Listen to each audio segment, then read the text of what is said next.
Those of you that watch my automotive repair videos probably remember this car. Probably looks pretty familiar. I've done a lot of brake videos, stereo videos, other various videos on the car. Well, as you can see, it's a little damaged now. Unfortunately, my stepdaughter had a little accident. So I was able to drive the car home. No big deal. It drove very poorly. You can see we're going to have to do a new fender. Door, I don't know if I'm going to worry about that or not. You can see on the bottom there's some damage, and a little bit on the roof there, which I'm not going to worry about, and that's really about it. But the bad thing is it steers horribly. Well, there's a reason for that. In this video I'm going to show you how to install sway bar links. I'm not going to show you how to take it off because removing it is the exact opposite of uninstalling them. But you can see this was actually laying in there. Here's the top half of it. That was actually screwed on.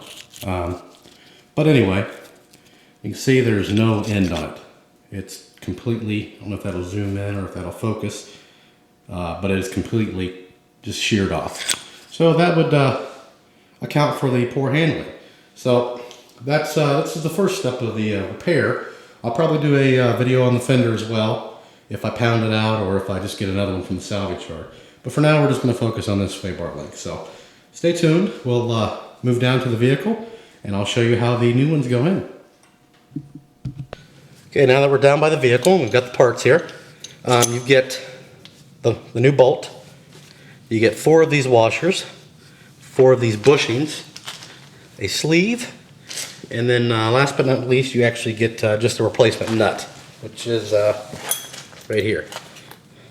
So first thing you want to do is put on a washer, slide it on.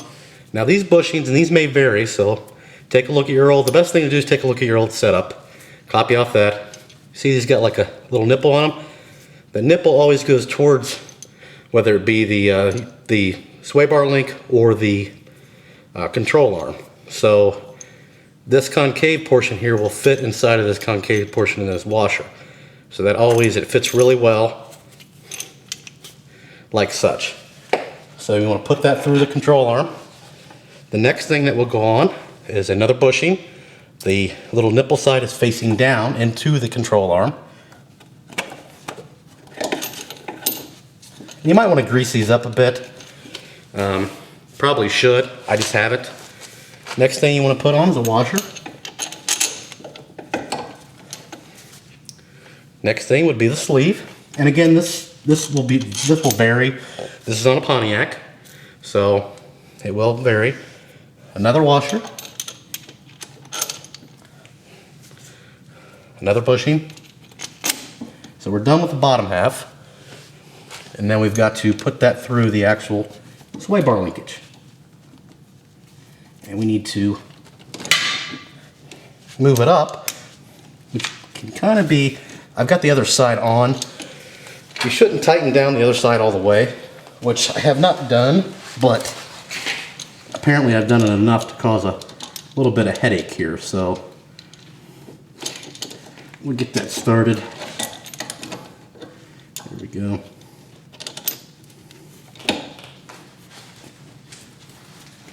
And you may have to pry up the sway bar just a teeny bit.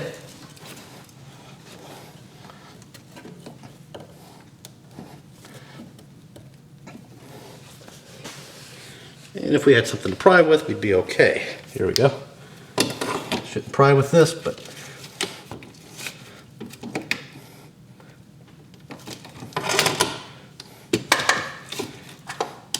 and again, you should have them both really hanging. It's best to replace them both, which I've done. I just tightened up the other side a little bit too much.